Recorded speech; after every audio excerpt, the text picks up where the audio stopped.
The massive chamber of the Galactic Council stretched endlessly upward, its crystalline walls reflecting the light of 1,000 distant stars. Ambassador Ix Theta of the Krellian Empire stood at the center podium, his 6 eyes scanning the assembled representatives from across the galaxy.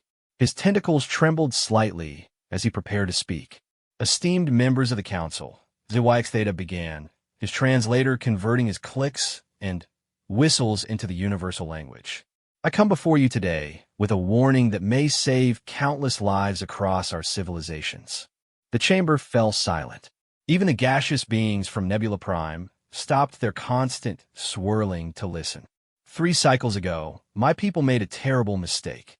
We started a war with the humans of Terra. Ix Theta paused, letting the weight of his words settle. Today, the Krellian Empire is no more. We who once controlled 7 star systems now cling to survival on a single moon, granted to us by human mercy. A ripple of disbelief swept through the assembly. The Krellians had been one of the most powerful military forces in the galaxy. Their plasma weapons and shield technology were legendary. How could they fall to a species that had only achieved faster-than-light travel 50 years ago? Ambassador Threk of the Vorthan Confederacy stood, his metallic form gleaming under the chamber lights. Surely you exaggerate, Ix Theta. The humans are but newcomers to the galactic stage. Their technology is primitive compared to ours. Ix Theta's eyes darkened. That is what we thought. That is why we attacked their colony on Kepler 442b. We believed their 3 small settlements would fall within hours. He touched a control on the podium, and a holographic display materialized above the chamber. This is what remained of our invasion fleet after 6 hours. The image showed a debris field stretching for thousands of kilometers. Twisted metal and frozen corpses drifted through space, illuminated by the distant sun. Among the wreckage, a single human ship moved slowly, collecting survivors. Impossible, breathed Ambassador Solara of the Etherian Collective. Your fleet had 200 vessels. The humans had only a dozen ships in that sector. Yes, Ix Theta confirmed. 12 ships. That was all they needed. The chamber erupted in voices. Some called him a liar, others demanded proof, and a few sat in stunned silence. Ix Theta waited for the noise to subside before continuing. Allow me to explain what makes humans different from every other species in this galaxy. We all evolved on worlds that rewarded cooperation, harmony, and peaceful resolution. Our home planets nurtured us, provided for us. We learned to work with our environments, not against them. He brought up another hologram, this one showing Earth. The humans evolved on a death world. Every day of their existence was a battle for survival. Their planet tried to kill them with storms, earthquakes, diseases, predators, and 1,000 other dangers. They didn't learn cooperation first. They learned war. Ambassador Korvax of the Zenthran hegemony scoffed. Many species come from challenging worlds. It doesn't make them invincible. No, Ix Theta agreed. But humans are different in another way. When we go to war, we follow rules. We have codes of honor, traditions of combat that stretch back millennia. We fight to conquer, to gain resources, to expand our territory. Humans. He paused, his tentacles curling in what his species recognized as fear. Humans fight to end threats. Permanently. The hologram changed to show video footage from the battle.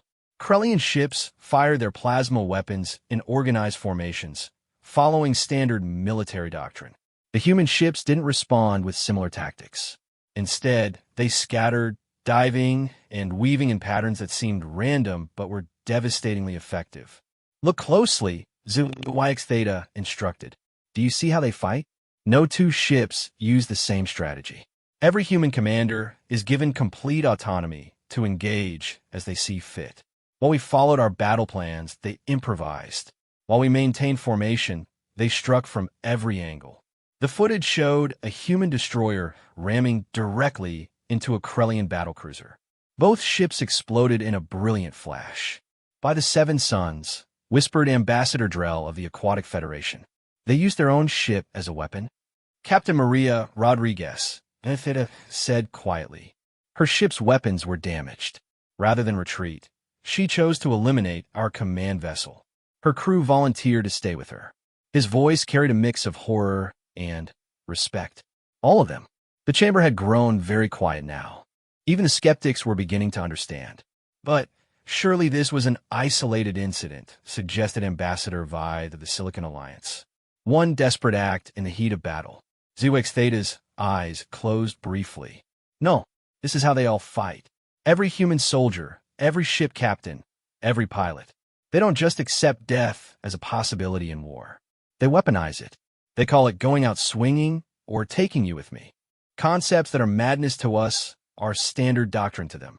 He brought up personnel records from a battle. Face after face appeared, human soldiers who had died in the conflict. Private Chunwei, when his position was overrun, he manually detonated his ammunition supplies, taking 40 of our warriors with him. Pilot Sarah Thompson, her fighter was critically damaged. She flew it into our carrier's engine core. Marine Sergeant James Murphy, surrounded and out of ammunition, he beat 3 of our elite warriors to death with his empty rifle. They're insane, someone whispered from the crowd. No, they're human, and that's worse. He switched the display to show the aftermath of the space battle. After we lost our fleet, we thought they would accept our surrender. Every civilized species accepts surrender. It's how wars end without extinction. His tentacles drooped. Humans have a different philosophy. They call it total war. The images that followed made several ambassadors look away. Human ground forces striking at supply depots, communication centers, civilian infrastructure. Not indiscriminately, but with surgical precision designed to completely eliminate any ability to wage war. They didn't attack our civilians directly, YX Theta explained. They were very careful about that.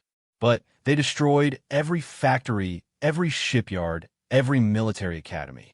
They hunted down every government official who had voted for war. They dismantled our entire military-industrial complex piece by piece. But surely your allies came to your aid? Asked Ambassador Quinn of the Merchant Guild. What a lies! ZX Theta's voice was bitter. The humans sent a message to every species that had treaties with us.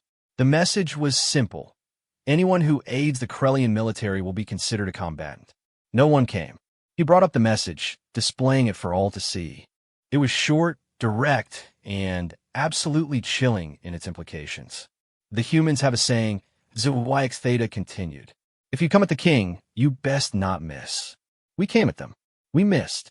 The display changed to show current images of Krellian space.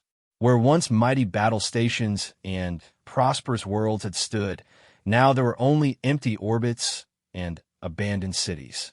3 billion Krellians once lived in those systems. Now we're less than 100 million, crowded onto a moon they allowed us to keep. Our empire built over 3,000 years was dismantled in 3 months. Why are you telling us this? Demanded Ambassador Hork of the warrior clans. Do you seek pity? I seek to prevent your extinction. ZYX Theta replied sharply. The humans are still expanding. They will encounter your territories soon. When they do, you will be tempted to test them, as we were. You will see their small numbers, their young civilization, their seemingly primitive technology, and you will think them easy prey. He stepped down from the podium and moved into the center of the assembly, looking each ambassador in the eye. You'll be wrong, and, unlike us, you may not survive to warn others. What do you suggest we do? Asked Ambassador Solara. Submit to them? Abandon our territories when they approach.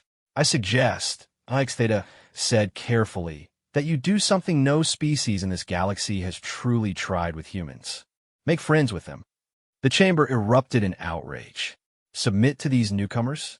Befriend these savage warriors? The very idea was offensive to species that had ruled the stars for millennia. ZYX Theta waited for quiet.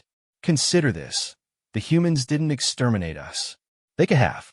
Their weapons, crude as they seem, include devices that can crack planets and poison stars. They chose not to use them. They gave us terms, allowed our survival, even helped evacuate our civilians to our new home. They show mercy to those who no longer threaten them. And what did these terms cost you? asked Ambassador Threk. Everything, ZYX Theta admitted. Our military is disbanded. Our technology is monitored. We are forbidden from building weapons or warships for 100 of their years. But we live. Our children will grow up. Our culture will survive. That is more than many who have lost wars can say. He returned to the podium for his final words. The humans have a concept they call proportional response. If you trade with them fairly, they will be the most reliable partners you have ever known. If you attempt to cheat them, they will destroy your economy without firing a shot. If you attack them, he didn't need to finish. The images of the Krellian defeat said everything. I leave you with this final thought, the ZYX Theta said. The humans are coming, not as conquerors, but as explorers and traders. They want to join the galactic community. They bring technology and ideas that could benefit us all. Medical techniques that could save billions. Agricultural methods that could feed entire systems. Energy sources we haven't dreamed of. He gathered his materials, preparing to leave. They also bring the capacity for destruction beyond anything this galaxy has seen. The choice of which they share with you is entirely yours. Choose wisely. As he left the chamber, the other ambassadors sat in contemplative silence. The warrior races reconsidered their plans for expansion. The merchants calculated new trade possibilities. The peaceful species wondered if they should strengthen their defenses. In the following days, emergency sessions were called. Military doctrines were reviewed. First contact protocols were revised. For the first time in galactic history, a species barely out of their home system had caused the entire galaxy to pause and reconsider. On the human colony of Kepler, 442b, Admiral Chen reviewed the sensor data showing increased diplomatic traffic between alien systems. She smiled and turned to her aide. Looks like Ambassador ZYX Theta delivered our message, she said. Do you think they'll listen, Admiral? Chen shrugged. Some will. The smart ones always do. The others. She looked at the star map showing human space small but growing. The others will learn the same lesson the Krellians did. We didn't become the dominant species on Earth by being nice. We did it by being adaptable, clever, and absolutely ruthless when necessary. She marked several systems on the map for future exploration. Send word to Earth. Tell them the Galactic Council has been warned. Now we'll see who wants to be our friend and who wants to test us. The aide saluted and left. Chun continued studying the map, planning humanity's next moves in the great game of galactic politics. The other species thought they understood war. They were about to learn that humans had turned it into an art form. Meanwhile, across the galaxy, conversations were happening. Military leaders argued strategy. Politicians debated policy. Scientists studied what little they knew of human technology. And in the quiet corners of government buildings, officials asked the question that ZYX Theta had planted in their minds. What if the humans were potential allies instead of enemies? It was a revolutionary thought for species accustomed to seeing the galaxy in terms of conquest and submission. But revolution, as they would soon learn, was something humans were very good at. The warning had been given. Now the galaxy would decide what to do with it. And humanity would be watching, waiting to see who would extend a hand in friendship and who would make the fatal mistake of raising a weapon. The Krellians had chosen poorly. Their empire was now dust and memories. The question that haunted the dreams of every leader in the galaxy was simple. Who would be next? As days passed, a curious thing began to happen. Small delegations started arriving at human colonies. Not military scouts or spies, but merchants and scientists. They came bearing gifts and proposals for joint ventures. They spoke of mutual benefit and shared knowledge. The humans received them warmly. Trade agreements were signed. Research partnerships were established. Cultural exchanges were arranged. To the surprise of many, the humans were generous partners, sharing technology and resources freely with those who dealt honestly with them. But everyone remembered the Krellians. Everyone knew what happened to those who mistook human kindness for weakness. The galaxy was changing. The old order of might makes right was giving way to something new. Not because the other species had suddenly become enlightened, but because they had met something mightier than they had ever imagined. Humans had arrived on the galactic stage, and they had made their position clear. We come in peace, but we are prepared for war. The choice is yours. Choose wisely. Commander Vorik stood on the bridge of his battlecruiser, studying the tactical display with growing unease. The Zealoty Dominion had ruled this sector for over 1,000 years, and he had never seen his admirals so nervous. 3 months had passed since Ambassador Galactic's warning to the Galactic Council, and now human exploration vessels were approaching Zealoty space. "Sir," his tactical officer reported, "the human ship is transmitting a greeting. They request permission to enter our territory for scientific surveys." Vorik's forearms tensed. The High Command had spent weeks debating how to respond to human expansion. Some wanted to destroy the human vessel immediately. Others counseled caution. The memory of the Krellian Empire's destruction hung over every discussion like a storm cloud. "How many ships?" Vorik asked. "Just one, sir. The vessel appears to be a research ship. Minimal weapons, mostly sensors and laboratories." That was the puzzle. The humans sent single ships or small groups into potentially hostile territory. Either they were foolishly confident or they knew something others didn't. After what happened to the Krellians, Vorik suspected the latter. "Open a channel," he ordered. The main view screen flickered to life, showing the interior of a human vessel. A middle-aged human woman in a simple blue uniform smiled at him.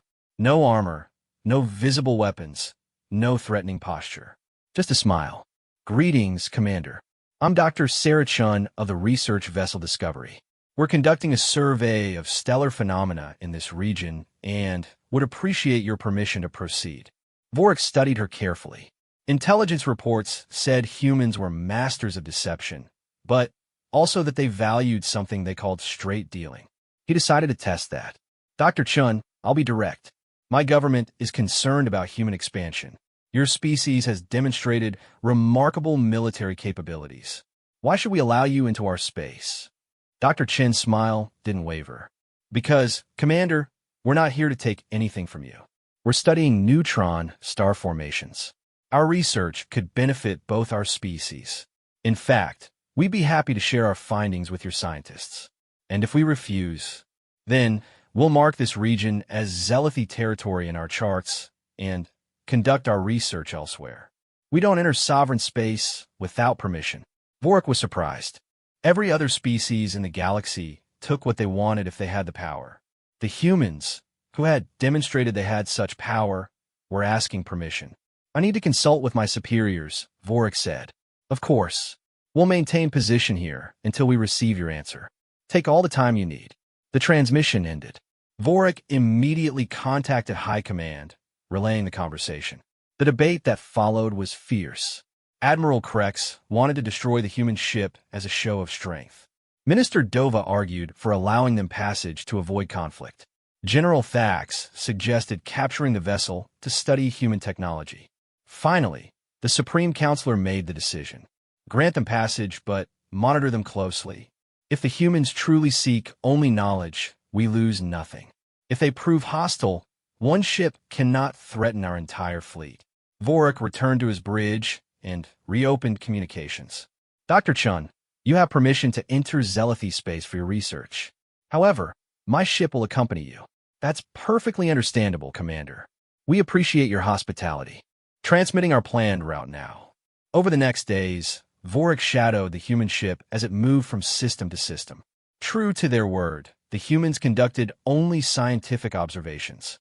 They made detailed scans of neutron stars, collected particle samples, and analyzed gravitational fields. When they discovered something interesting, they immediately shared it with Vorik's science officer. On the 4th day, Vorik received an unexpected invitation. "Commander, would you and some of your officers like to visit Discovery? Our chef is preparing what we call a cultural exchange dinner. We've been studying Zealoty cuisine and attempted to prepare some of your traditional dishes." Vorik was stunned. Inviting potential enemies aboard your ship was either supremely confident or supremely foolish.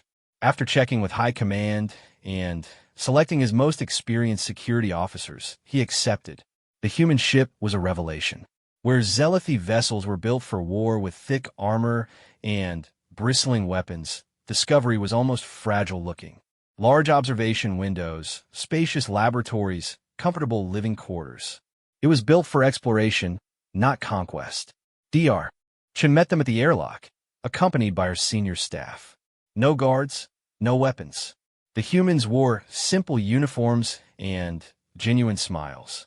"Welcome aboard, Commander. We're honored to have you here." The tour that followed challenged everything Vorik thought he knew about humans. The crew was diverse, not just humans, but a few aliens who had chosen to work with them. They seemed genuinely excited about their research, eagerly explaining their findings to anyone who would listen. The dinner was even more surprising. The humans had indeed attempted to recreate Zealothy dishes, with mixed but sincere results. They laughed at their failures and celebrated their successes. They asked questions about Zealothy culture, science, and history with genuine curiosity. "Dr. Chun," Vorik said as they sat in the ship's observation lounge, "I must ask you something. Your species defeated the Krellian Empire, one of the greatest military powers in the galaxy. Yet you travel in unarmed ships and invite potential enemies to dinner. I don't understand." Sarah Chun sipped her tea thoughtfully. "Commander, have you ever heard of the human concept of speak softly and carry a big stick? No. It means be polite, be diplomatic, be peaceful, but be capable of devastating force if necessary. We don't want to conquer the galaxy, Commander. We want to explore it, learn from it, be part of it. But we will defend ourselves if attacked." The Krellians learned that lesson harshly. Yes, they did. And we regret that it came to that. But they gave us no choice. They attacked our colonies, killed our people. We offered them 3 chances to withdraw. They refused. Her expression hardened slightly. "So we ended the threat." Completely, she agreed. "But look around you, Commander. This is who we really are. Scientists, explorers, dreamers. The warriors only come out when you force them to." Over the following weeks, Vorik continued to escort the Discovery. He watched as they made groundbreaking observations about neutron star formation. He saw them rescue a damaged Thurian freighter, repairing its engines and asking nothing in return. He observed their interactions with other species they encountered, always respectful, always curious, always peaceful. His reports back to High Command began to change in tone.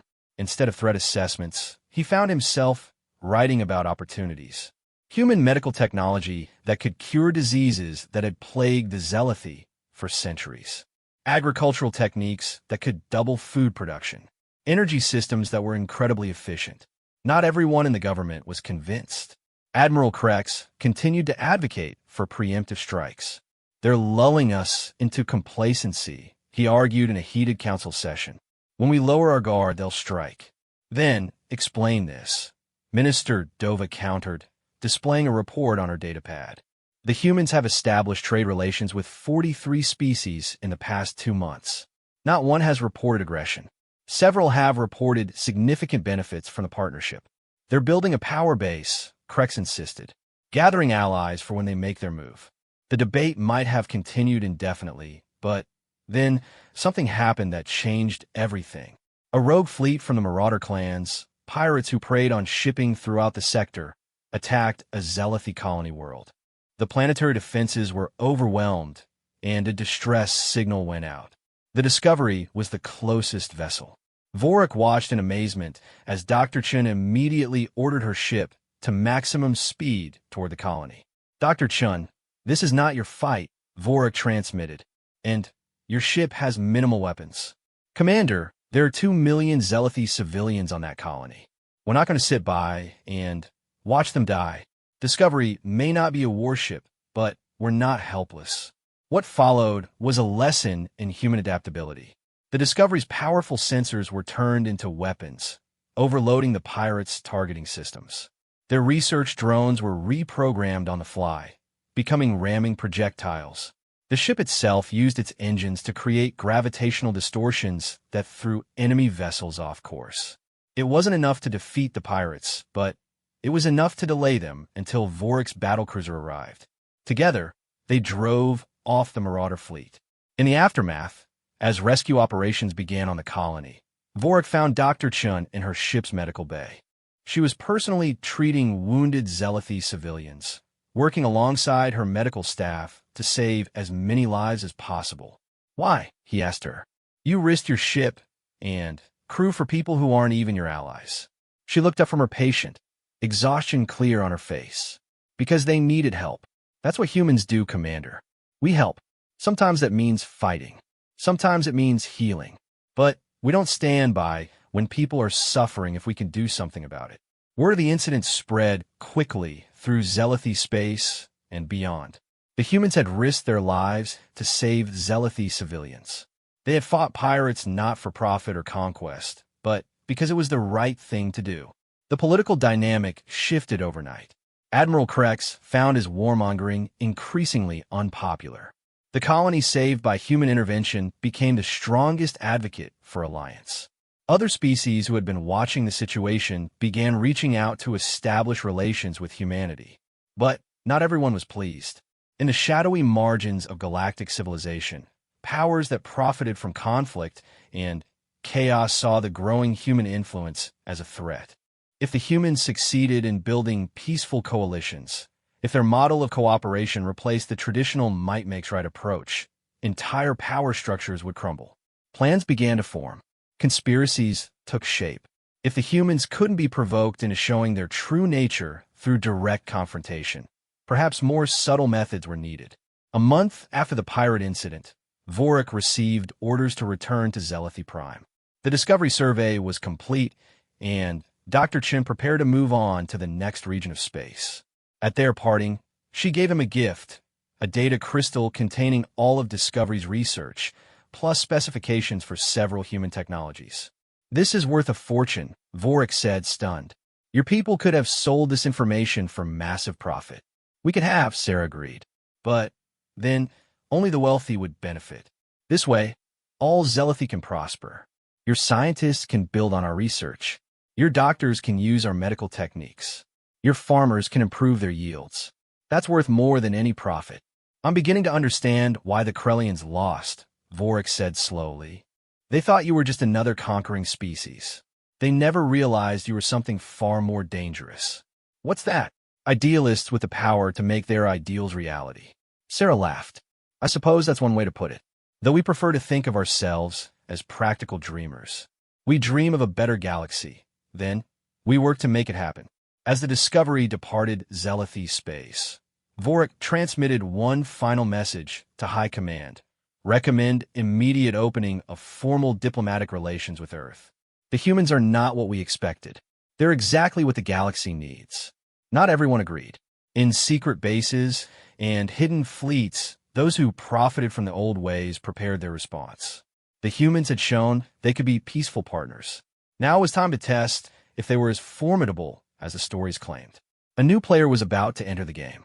The Shadow March Syndicate had ruled the galactic underworld for millennia. They controlled piracy, smuggling, assassination, and 100 other illicit activities. The growing human influence threatened their operations. Pirates were being driven off. Smuggling routes were being disrupted.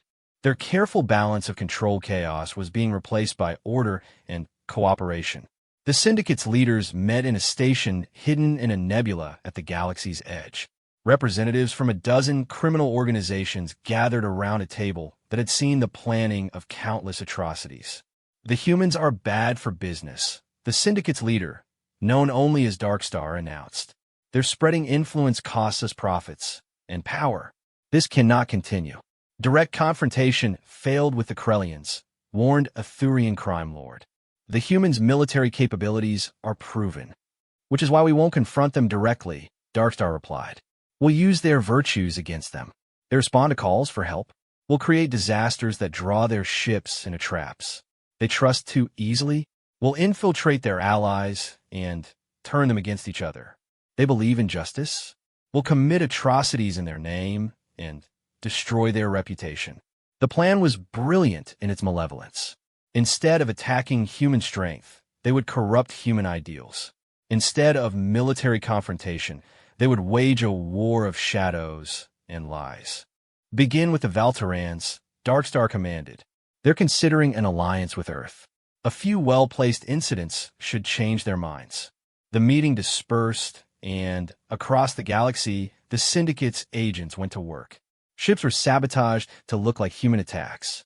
Forged communications implicated human traders in smuggling operations. Assassinations were carried out with weapons that left human genetic traces. For the first time since leaving Earth, humanity would face an enemy that didn't announce itself with war fleets and plasma cannons. This enemy struck from shadow, turned friend against friend, and used humanity's own compassion as a weapon against them. The real test was about to begin, not of human military might, but of human wisdom, determination, and ability to hold to their ideals when the galaxy seemed determined to drag them into darkness. On Earth, in a secure facility deep beneath Geneva, Admiral Chun received the first reports of the incidents. She studied them with growing concern, recognizing the patterns of a coordinated campaign. Someone's trying to destroy our reputation, she told the assembled Joint Chiefs. They want to isolate us, turn our allies against us. Who? Unknown. But they're smart. They're not attacking us directly. They're attacking the idea of us. They want the galaxy to see us as just another conquering species, no different from the rest. How do we respond? Admiral Chin stood and looked at the star map showing human space and their growing network of allies. We do what humans have always done when faced with lies and corruption. We shine a light in the darkness. We tell the truth, and we show the galaxy who we really are. And if that doesn't work, Chen's expression hardened. Then we find whoever's behind this and demonstrate why starting a war with humans, any kind of war, is a fatal mistake.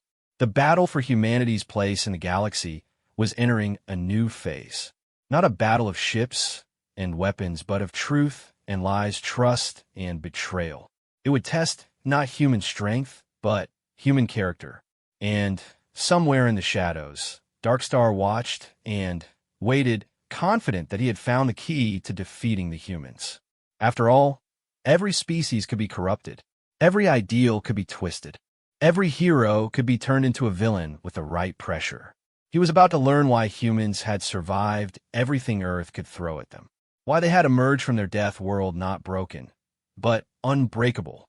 Why those who thought they could defeat humanity through trickery and deceit would face the same fate as those who tried direct confrontation, complete and utter destruction. But first, humanity would try it their way, the way of truth, justice, and building bridges instead of burning them, the way that had already won them allies and changed the galaxy's perception of what was possible. The Shadow War had begun, and like every war humanity had ever fought, they would not stop until they achieved total victory. The only question was whether their enemies would be wise enough to surrender before it was too late.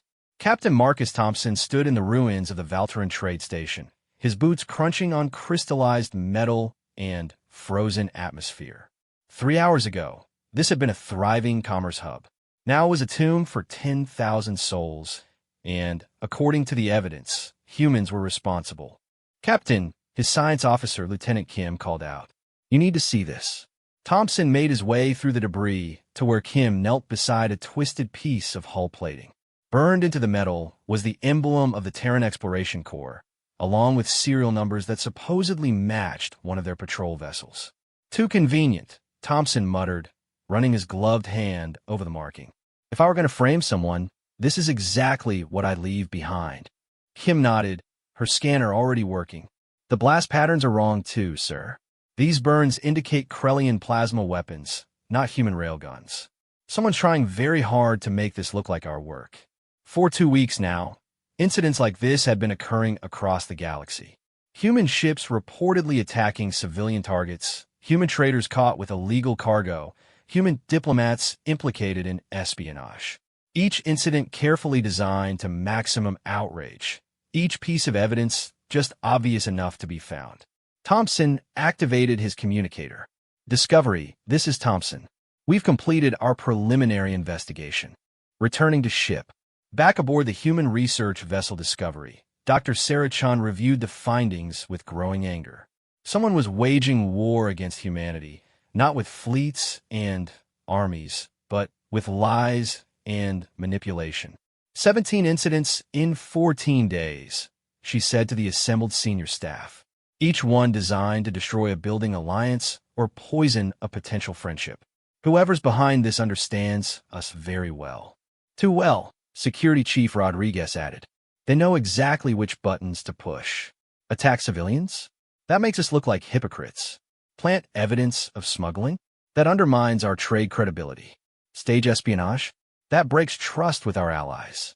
The question is, Thompson said, how do we fight an enemy we can't see? Chun stood and walked to the view screen showing a star map. Red markers indicated each incident, forming a pattern that seemed random but felt deliberate. We don't fight them, she said finally. Not directly. That's what they expect. Instead, we do something they won't anticipate. We investigate each incident openly, publicly, with full transparency. We invite representatives from every affected species to join our investigation teams. Ma'am, Rodriguez protested, that would give potential enemies access to our methods, our technology dash. Exactly, Chen interrupted. We show them we have nothing to hide. More importantly, we show the galaxy that we're committed to finding the truth, even if it doesn't paint us in a favorable light.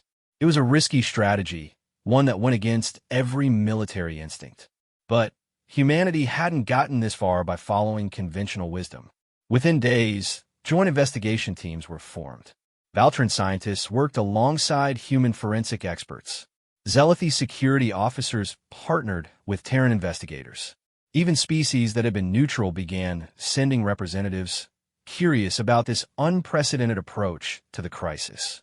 The first breakthrough came from an unlikely source. Jax, a Thurian data analyst who had joined the investigation more out of curiosity than loyalty to humans, noticed something odd in the pattern of attacks. Look at the timing, he said, projecting his findings for the team to see. Each incident occurs exactly when it would cause maximum diplomatic damage. The Valtran station was destroyed just hours before your ambassador was to sign a trade agreement. The smuggling evidence was discovered right as the Merchants Guild was voting on admitting human companies. Someone has inside information, Thompson realized. They know our diplomatic schedule, our trade negotiations, everything. Jax's feathers ruffled with excitement. More than that, watch the data flows before each incident. His clawed fingers danced over the controls, bringing up communication logs. There's a spike in encrypted transmissions from these coordinates, always 12 hours before an attack. The coordinates led to empty space, but Kim had an idea. What if we're not looking for a fixed position? What if it's a mobile base, moving after each transmission? The hunt was on. Human ships, working with their new allies, began tracking the mysterious signals. It was painstaking work, requiring cooperation between species that had barely trusted each other weeks before. But the shared goal of finding the truth created bonds stronger than any treaty. Meanwhile, the Shadow March Syndicate watched with growing concern from their hidden station. Darkstar stood before his lieutenants, his form shrouded in the darkness he had taken as his name. The humans aren't reacting as predicted, one of his advisors reported nervously. Instead of becoming defensive and isolated, they're building stronger connections with other species. Our frame-ups are actually bringing them together. Darkstar's eyes glowed with cold fury. Then we escalate. If subtle manipulation won't work, we'll force their hand. Prepare Operation Crimson Star. Operation Crimson Star was the Syndicate's nuclear option. A massive coordinated attack on multiple human colonies, using ships disguised as vessels from humanity's new allies. Even if the frame-up was eventually discovered, the immediate response would shatter the fragile trust being built. But the Syndicate had made a critical error. They assumed humans would react to betrayal the same way other species did, with rage, retaliation, and abandonment of their principles. They didn't understand that humans had evolved in a crucible of betrayal and hardship. They had learned to look beyond the immediate, to question what seemed obvious, to hold to their principles, especially when it was hardest. The attack came at dawn, Earth Standard Time. 6 human colonies were simultaneously assaulted by ships bearing Zealothy, Valtran, and Thurian markings. The colony's defenses were caught off guard, not expecting attacks from supposed allies. In the first hour, casualties mounted into the thousands. On Earth, Admiral Chun watched the tactical displays with her staff. Voices around her called for immediate retaliation. Strike back at the Zealoty worlds. Destroy Valteran fleets. Show the galaxy what happened to those who betrayed humanity. Admiral, we have targeting solutions on all potential hostile homeworlds, the weapons officer reported. Awaiting your orders. Chun was silent for a long moment. The weight of command, the responsibility for billions of lives, pressed down on her. One word from her could unleash humanity's full military might. One command could turn allies into ashes. Stand down all weapons, she said quietly. Mom. The weapons officer was shocked. I said stand down. All ships are to maintain defensive positions only. No retaliation until we have proof of who's really behind this. But, Admiral, our colonies are under attack by someone who wants us to lash out blindly, Chin finished. Someone who's counting on us abandoning everything we've built. We're not going to give them that satisfaction. Instead, Chin did something unprecedented. She opened a channel on all frequencies, broadcasting to every ship and world in range. This is Admiral Chun of Earth Command. Our colonies are under attack by ships claiming to be our allies. We do not believe this claim. We will defend ourselves, but we will not strike at innocent worlds based on false flags. To our true allies, we ask for your patience and your help in finding our real enemy. To whoever is behind this cowardly attack, know this. You have made a fatal mistake. You have shown us you exist, and now we will find you. The response was immediate and overwhelming. The Zealoty fleet, instead of preparing for human retaliation, sent ships to help defend human colonies. Valteran medical vessels raced to provide aid. Thurian fighters joined the battle against the disguised attackers. For the first time in galactic history, multiple species united not in conquest, but in common defense. The attacking ships, expecting isolated human defenders, found themselves facing a coalition. The battle turned from a massacre into a rout. More importantly, several of the attacking ships were disabled and captured instead of destroyed. Under joint investigation, the truth quickly emerged. The ships were syndicate vessels with holographic disguises and forged transponders. Navigation logs pointed back to hidden bases. Captured crew, facing interrogation by multiple species, began to talk. The web of deception unraveled with stunning speed. The Shadow March Syndicate, hidden for millennia, was dragged into the light. Their bases were revealed, their networks exposed, their influence mapped. What had been shadows, and rumors became hard intelligence. On the hidden station, Darkstar watched his empire crumble. Every contingency plan failed because they all relied on the same flawed assumption. The humans would react predictably to provocation. Prepare my personal ship, he ordered. The game is lost. Time to disappear. But, as he reached his private dock, he found Captain Thompson and a mixed team of human and alien special forces waiting for him. Darkstar, I presume, Thompson said calmly. You're under arrest for crimes against sentient beings, terrorism, and attempting to incite galactic war. You can't arrest me, Darkstar snarled. I know your laws. You have no jurisdiction here. He's right, Thompson agreed. Human law doesn't apply here. He stepped aside, revealing officers from a dozen different species. But theirs does. Turns out, you've committed crimes in every major civilization in the galaxy. They've all issued warrants. We're just here to make sure you answer for all of them. The Syndicate's leader was led away, and with him went the last major organized resistance to humanity's different approach to galactic relations. But the real victory wasn't in capturing criminals. It was in what happened next. The joint investigation had created working relationships between species that had barely spoken before. The shared danger had built trust that would have taken decades of diplomacy to achieve. The crisis that was meant to isolate humanity had instead woven them into the fabric of galactic civilization. A month later, the Galactic Council convened for an emergency session. This time, it wasn't to hear warnings about humanity. It was to vote on a proposal that would have been unthinkable just a year earlier. Ambassador Solara of the Therian Collective stood at the podium. Honored colleagues, recent events have shown us a truth we've long ignored. The old ways of competition and Conflicts serve only those who profit from chaos. The humans have shown us a different path. She gestured to the human delegation, where Dr. Chun sat as Earth's representative. They came to us not as conquerors, but as partners. When attacked, they sought justice, not revenge. When betrayed, they responded with investigation, not retaliation. They have proven that strength and mercy are not opposites, but companions. The proposal she presented was revolutionary. A galactic alliance based not on military might or economic power, but on mutual defense, shared knowledge, and common justice. Species would maintain their sovereignty, but commit to defending each other against aggression and sharing scientific advances for the benefit of all. The debate was fierce. Traditional powers argued it would upset the balance that had existed for millennia. Smaller civilizations worried about being overshadowed. Military species questioned whether humans could be trusted with such influence. Then, Ambassador HFY Theta of the Krellians asked to speak. The chamber fell silent. If anyone had reason to oppose human influence, it was the species they had defeated. 3 cycles ago, I stood here to warn you about humanity's military power, he said.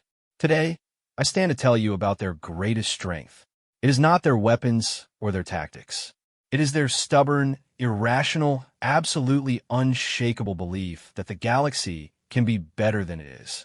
He turned to address the entire assembly. My people attacked them, and they defeated us utterly. But then they helped us rebuild. They shared medical technology that has saved millions of Krellian lives. They included us in trade agreements that have restored our economy. They treated us not as conquered enemies, but as future friends. His voice grew stronger. The humans have a saying, the best revenge is a life well lived. They have taken their revenge on us by helping us live better lives. If that is not proof of their intentions, I don't know what is. The vote, when it came, was closer than many expected, but decisive in its outcome. The Galactic Alliance was formed, with Earth as a founding member. Not as leaders or conquerors, but as partners in building something new. In the weeks that followed, the changes came rapidly. Human medical technology spread through the galaxy, curing diseases that had plagued species for centuries. Agricultural innovations ended famines on a dozen worlds. Energy systems that seemed impossible by galactic standards became commonplace. But more than technology, humans shared something else, their infectious optimism. Their belief that tomorrow could be better than today. Their willingness to fight for that better tomorrow, whether through war or peace, conflict or cooperation. The criminal underworld that had thrived on chaos found itself facing coordinated law enforcement from multiple species. Pirates discovered that preying on shipping meant facing not just local patrols, but coalition task forces. Smugglers found their safe ports closing as legitimate trade became more profitable than illegal cargo. Not everyone was happy with the new order. In secret meetings and hidden bases, remnants of the old way plotted and planned. They called humans naive idealists who would eventually show their true nature. They waited for humanity to disappoint its allies, to reveal the conquerors they surely must be beneath the diplomatic facade. They would wait forever. Because what the galaxy was slowly learning was that humans weren't pretending to be idealistic partners. This wasn't a mask over their true nature. This was their true nature. The same species that could wage total war could also wage total peace with equal determination and ruthlessness. On Earth, Admiral Chun retired. Her job of protecting humanity transformed into something larger. The new Human Galactic Relations Department needed experienced leadership, and she found building bridges more satisfying than preparing for battles. Captain Thompson took her place, understanding that the military's role had evolved. They were no longer just defenders of Earth, but protectors of the Alliance, guardians of the peace that had been so hard-won. Dr. Sarah Chun continued her research, now with teams that included scientists from every major civilization. The discoveries they made together surpassed anything any species could have achieved alone. The galaxy was vast, full of wonders and mysteries, and now they could explore it together. But Perhaps the most significant change happened on a small moon in what had once been Krellian space. A human child and a Krellian youth played together in a park, their laughter echoing across the playground. Their parents watched, talking about trade agreements and school systems and the weather. It was ordinary. It was mundane. It was revolutionary. Because for the first time in galactic history, the children of a victorious species and a defeated one played together not as conqueror and conquered, but as friends. The cycle of vengeance and retribution that had defined galactic politics for millennia had been broken. The humans had won their war by refusing to fight it. They had conquered by choosing cooperation. They had shown the galaxy that the choice between being warriors or builders was false.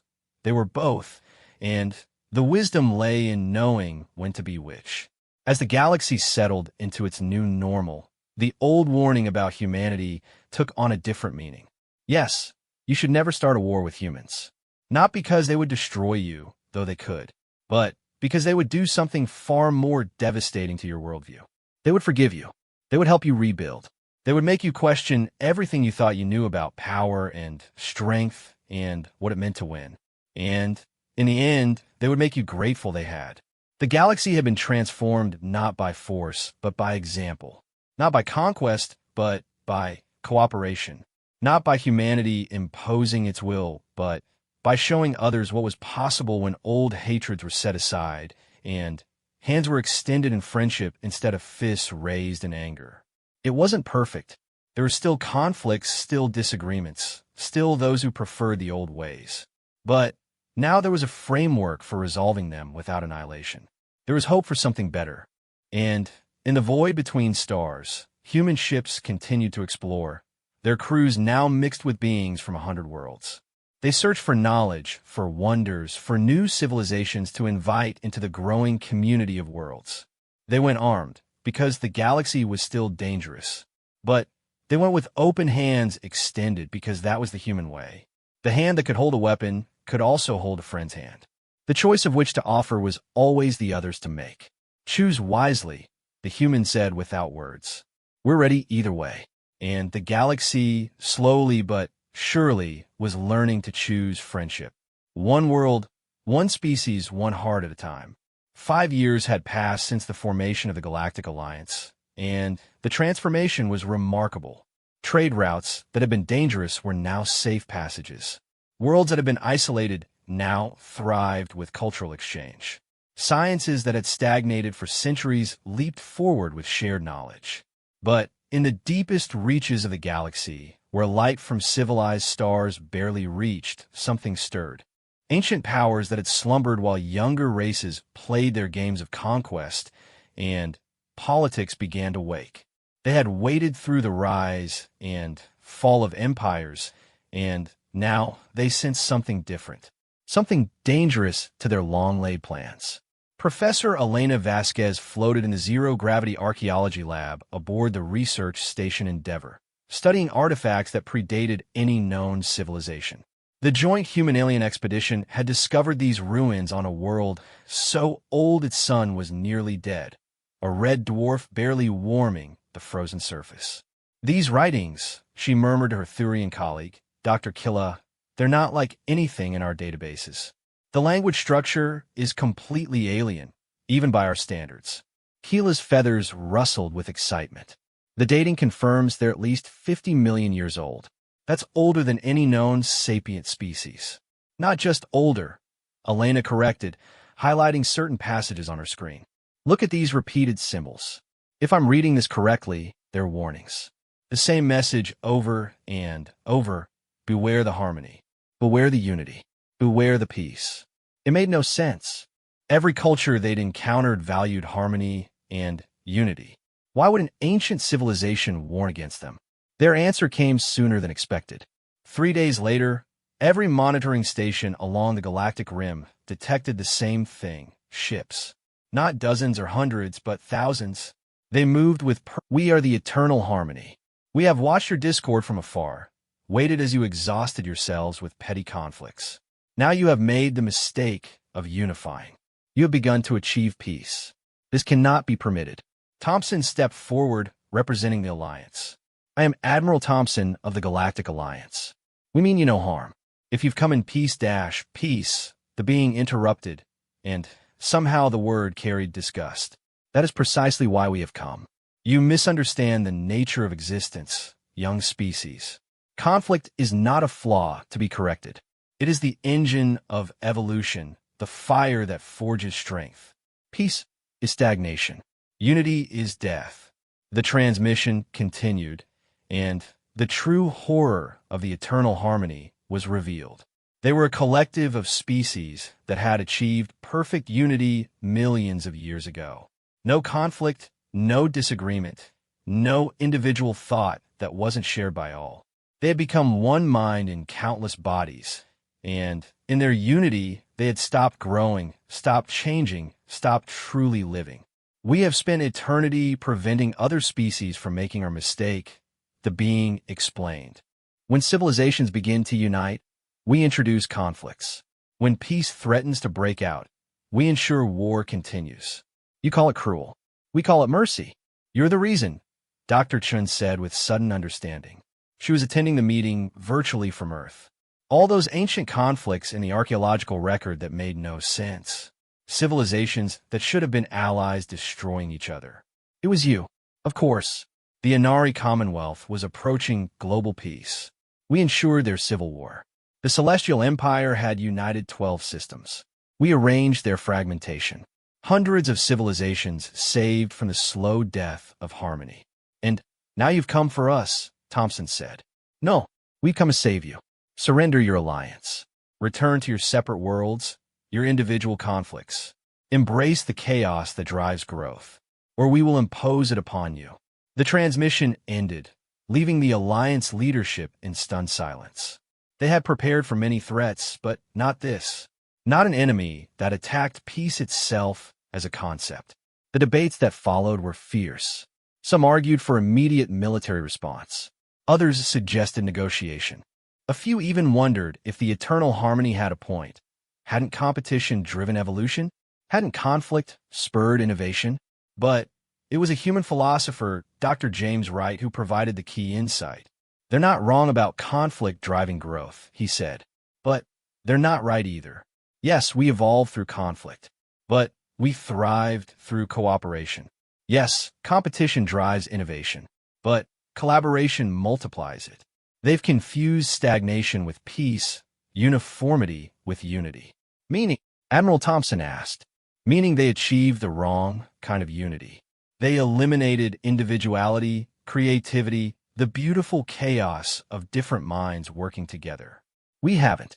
Look around this room. Humans, Zelethi, Thurians, Krellians, dozens of species. We're united in purpose, but diverse in thought. That's not stagnation. That's synthesis. The eternal harmony didn't wait for a response. Their ships began their work with mechanical precision. They didn't attack directly. That would have united the Alliance against them. Instead, they were subtle. Diplomatic messages were intercepted and altered. Trade disputes were magnified. Old grievances were inflamed. On Valterra Prime, protests erupted over human companies allegedly exploiting local workers. On Earth, rumors spread that the Zelethi were planning to dominate the Alliance. The Thurians discovered evidence that the Krellians were rebuilding their military in secret. It should have worked. Throughout history, such tactics had shattered countless alliances. But the Eternal Harmony had made the same mistake as the Shadow March Syndicate. They assumed this alliance was like all the others, held together by convenience and mutual benefit, ready to fracture at the first sign of trouble. They didn't understand what the last 5 years had built. When the protests started on Valterra Prime, human companies immediately opened their books to full inspection and invited workers to join their boards. When rumors spread on Earth, ordinary citizens who had made Zelethi friends refused to believe them. When the Thurians found the planted evidence, they brought it to the Krellians directly instead of acting on it. The Eternal Harmony's perfect unity couldn't comprehend imperfect, but genuine trust. Their hive mind couldn't understand how individual beings could choose cooperation over conflict without losing themselves. Frustrated by the failure of subtle methods, they escalated. Ships began disappearing along trade routes. Colonies reported attacks by vessels that vanished before they could be identified. The message was clear: abandon your unity or face destruction. But humanity had faced this choice before.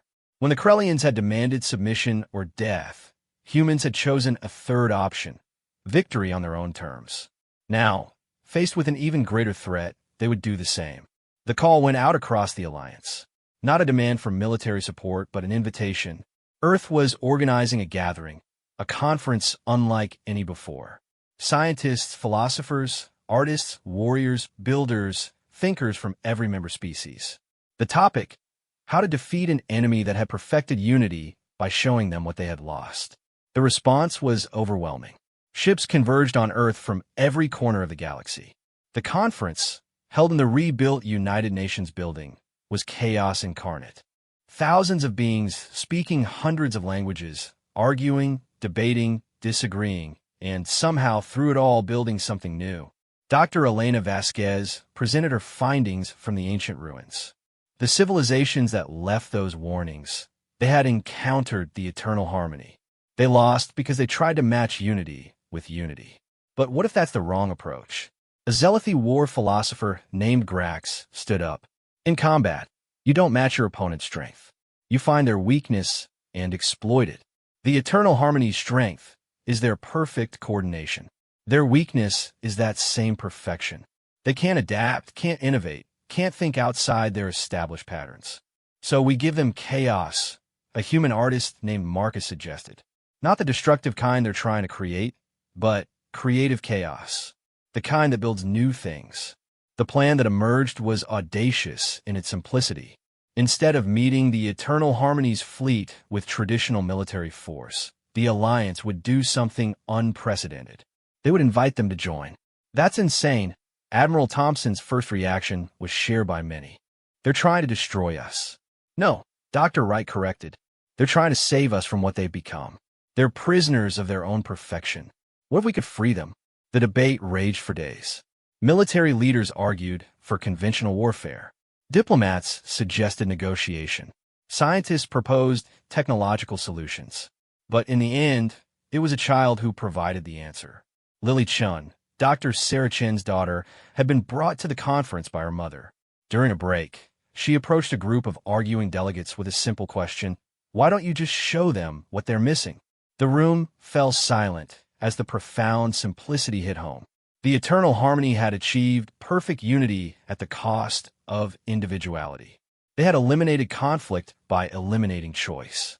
They had created peace by destroying freedom. We show them, Sarah Chan said slowly, what joy there is in disagreement that leads to understanding. What beauty there is in different perspectives creating something new. What strength there is in choosing to work together rather than being forced to. The plan was refined, preparations made.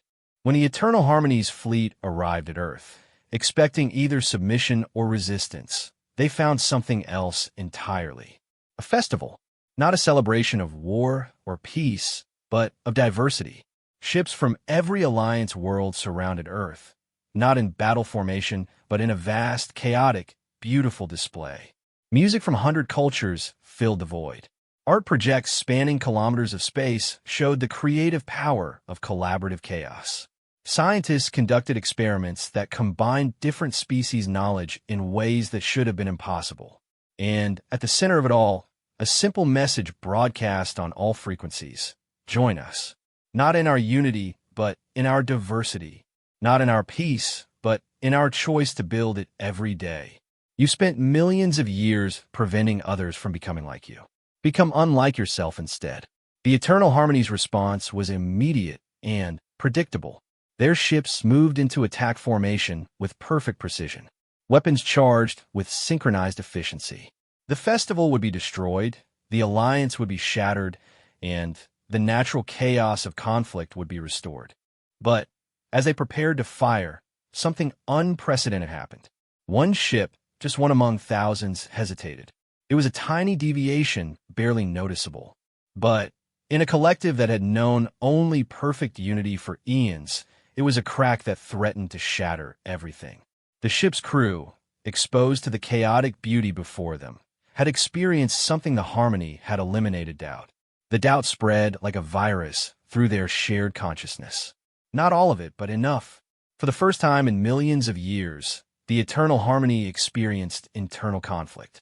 Some wanted to proceed with the attack. Others wondered if perhaps they had been wrong. A few even felt something they had no word for anymore, curiosity about what they were seeing. The perfect formation wavered. Ships began to move independently, some advancing, some retreating, some simply watching.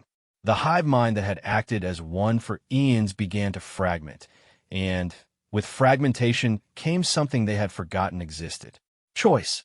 On the bridge of his flagship, Admiral Thompson watched the enemy fleet tear itself apart. Not with weapons or violence, but with the simple, terrible realization that they had options. "Should we attack?" his weapons officer asked. "No," Thompson said. "They're doing something harder than fighting. They're learning to think for themselves again." What followed was chaos, but not the destructive kind the eternal harmony had tried to create. It was the chaos of rebirth, of a million minds suddenly free to disagree, to question, to choose. Some ships fled back to the void, clinging to the old unity.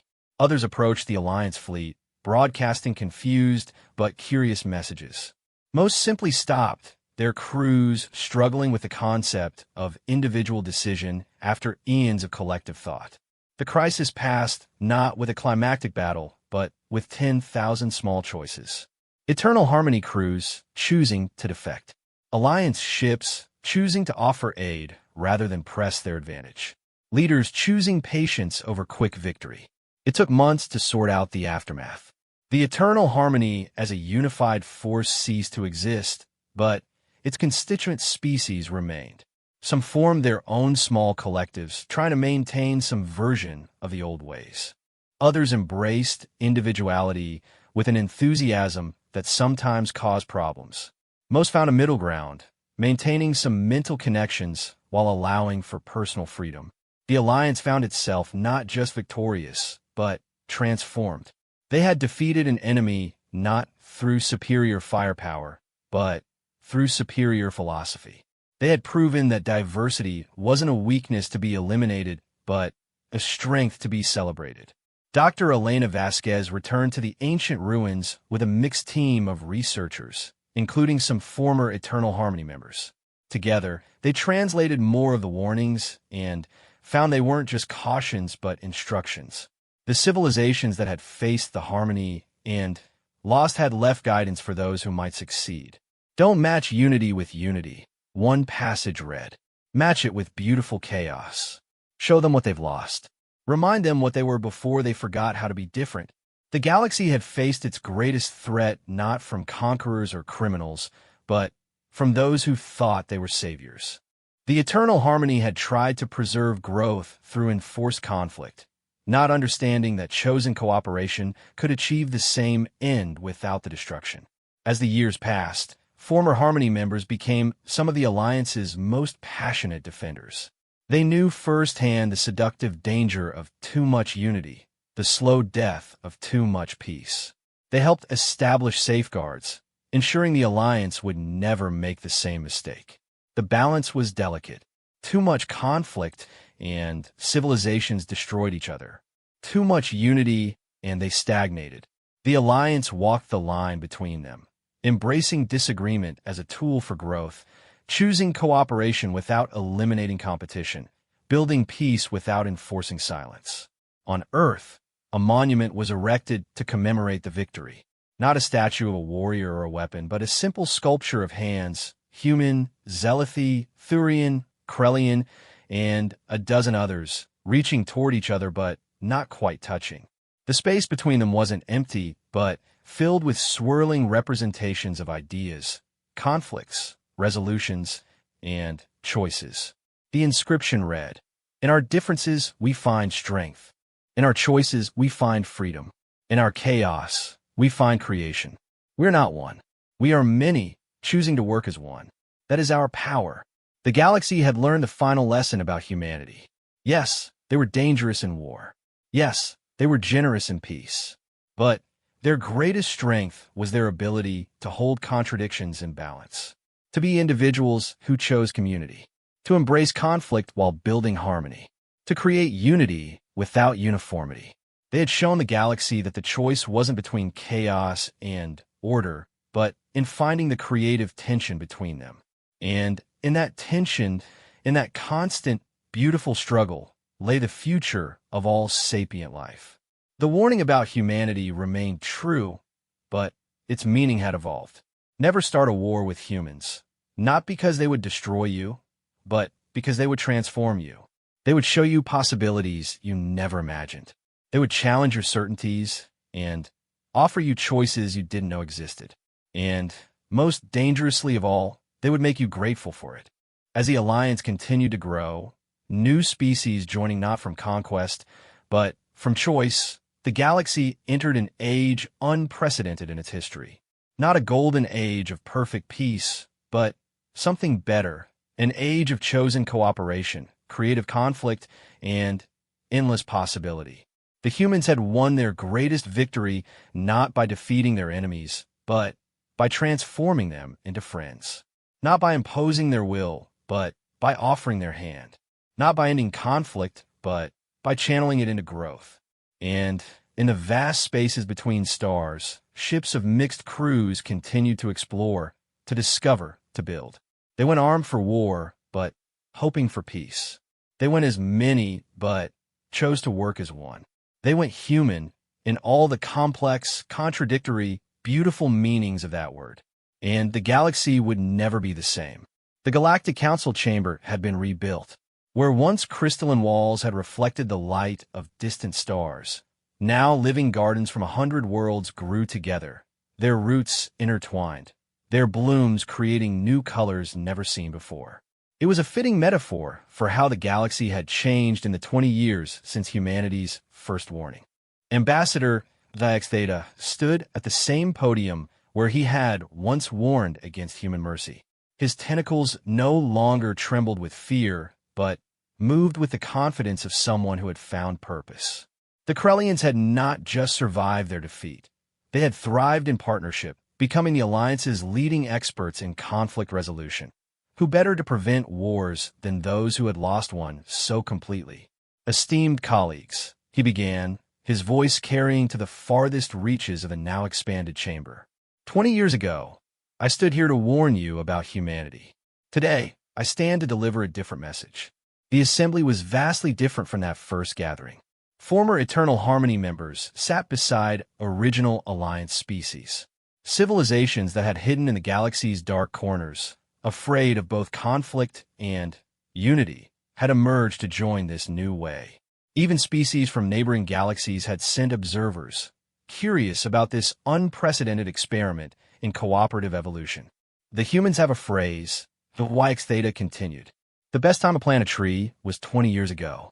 The second best time is now. 20 years ago, we planted the seeds of something new. Today, we see the forest that has grown. He gestured to a holographic display showing the galaxy as it now stood. Trade routes connected every inhabited system in webs of light.